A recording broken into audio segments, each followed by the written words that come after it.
تو ہمارے نبی صلی اللہ علیہ وسلم کبھی میری عبادت کرو بولے نہیں بولے، بلکہ ایک مرتبہ تو ایک صحابی آ کے بولے کہ اللہ کے رسول میں فلاں علاقے میں جا کے دیکھا وہاں پر لوگ بادشاہ کو سجدہ کر رہے ہیں، تو ہمارے نزدیک تو تم سب سے زیادہ عزیز ہے، تو ہمارا دل چاہتا ہے کہ میں تمہارے آگے سجدہ کروں، میں تمہارے آگے جھکنا چاہتا ہوں۔ تو اس وقت اللہ کے رسول صلی اللہ علیہ وسلم تو منع کرے، روکے، نہیں نہیں نہیں، سجدہ صرف ایک اللہ کے لیے ہے، تم میرے سامنے بھی سجدہ نہیں کر سکتے۔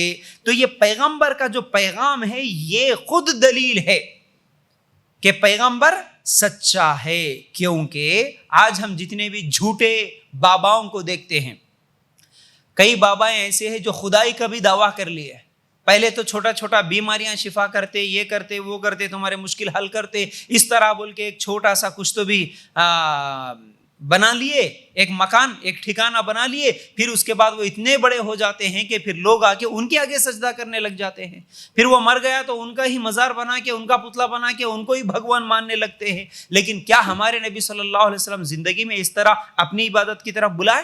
نہیں۔ کیا اللہ کے رسول صلی اللہ علیہ وسلم ٹھیک ہے میرے انتقال کے بعد تم میری عبادت کرو بولے؟ نہیں۔ تو اس سے معلوم ہوتا ہے کہ یہ نبی سچے ہیں۔ نبی کی سچائی کی دلیلیں دے رہا ہوں میں، یہ سب ایک ایک کر کے آپ لکھ لینا، بڑی اہم باتیں۔ اچھا، کتنی چیزیں ہو گئی؟ 2۔ تیسری چیز کیا ہے؟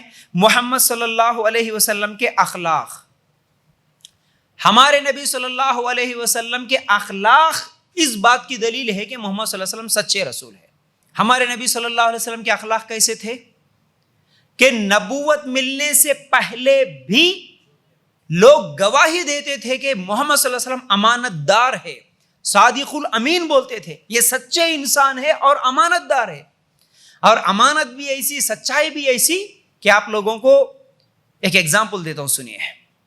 ہمارے نبی صلی اللہ علیہ وسلم کو جب نبوت ملی، اللہ کے رسول صلی اللہ علیہ وسلم ایک پہاڑ پر چڑھے اور لوگوں کو آواز دیے، ادھر آؤ ادھر آؤ، اونچی جگہ سے اللہ کے رسول صلی اللہ علیہ وسلم آواز دیے۔ سب لوگ جب قریب ہوئے، اللہ کے رسول صلی اللہ علیہ وسلم پوچھے کہ اگر میں بولوں کہ اس طرف سے کوئی دشمن آ رہا ہے تمہارے اوپر حملہ کرنے کے لیے، کیا تم اس بات کو مانو گے؟ تو سب مشرک تھے، جب تو سب کے سب کافر تھے، اللہ کو ماننے والے، اللہ اور اللہ کے رسول کا انکار کرنے والے تھے، کوئی کلمہ پڑا ہوا نہیں تھا، لیکن مشرک ہونے کے بعد بھی سب کیا جواب دیے؟ کیا بولے؟ مانتے بولے نہیں مانتے بولے؟ مانتے بولے۔ کیوں مانتے بولے؟ کیوں؟ تو ایک تو آپ اس طرف بھی دیکھ رہے، اس طرف بھی دیکھ رہے، اور دوسری چیز یہ ہے کہ آج تک آپ کی زبان سے ہم لوگ کبھی جھوٹ نہیں سنے، آپ سچے انسان ہیں تو آپ کی بات ہم مانیں گے بولے۔ پھر اسی طرح امانت دار کیسے؟ اللہ کے رسول صلی اللہ علیہ وسلم جب مکہ چھوڑ کے مدینہ جا رہے تھے، سنو غور سے یہ بات بھی، ہجرت کرنے کا حکم ہوا، تو جب اللہ کے رسول صلی اللہ علیہ وسلم مدینہ ہجرت کر رہے تو اللہ کے رسول کے پاس کچھ امانتیں تھیں لوگوں کی، یعنی کوئی پیسے لا کے، امانت کیا ہے؟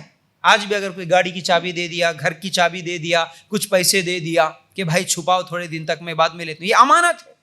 کوئی کچھ بات بول دیا، یہ امانت ہے۔ تو اللہ کے رسول کے پاس بھی کچھ لوگ کچھ سامان، کچھ چیزیں لے کے آ کے رکھے۔ کون رکھے؟ وہ بھی مکے کے مشرک، اسلام قبول نہیں کرے، مسلمان نہیں ہوئے، لیکن اس کے باوجود بھی نبی کے پاس سامان رکھے، امانت رکھے۔ اے نبی، کیونکہ تمہارے پاس رہے تو ہمارا مال سیف رہتا، تم دھوکہ دینے والے نہیں ہوتے، تم جھوٹ بولنے والے نہیں ہوتے۔ امانتیں تھی غیر مسلموں کی بھی اور مسلمانوں کی بھی اللہ کے رسول صلی اللہ علیہ وسلم کے پاس۔ تو اللہ کے رسول جب مدینہ ہجرت کر کے جا رہے تو جتنے لوگوں کے جتنی چیزیں تھی وہ امانتیں پورے علی رضی اللہ تعالیٰ عنہ کو دے کے بول کے گئے، دیکھو میں تو جا رہا ہوں لیکن میرے جانے کے بعد یہ امانت اس کی ہے، یہ امانت اس کی ہے، وہ آ کے پوچھے تو اس کو دے دینا۔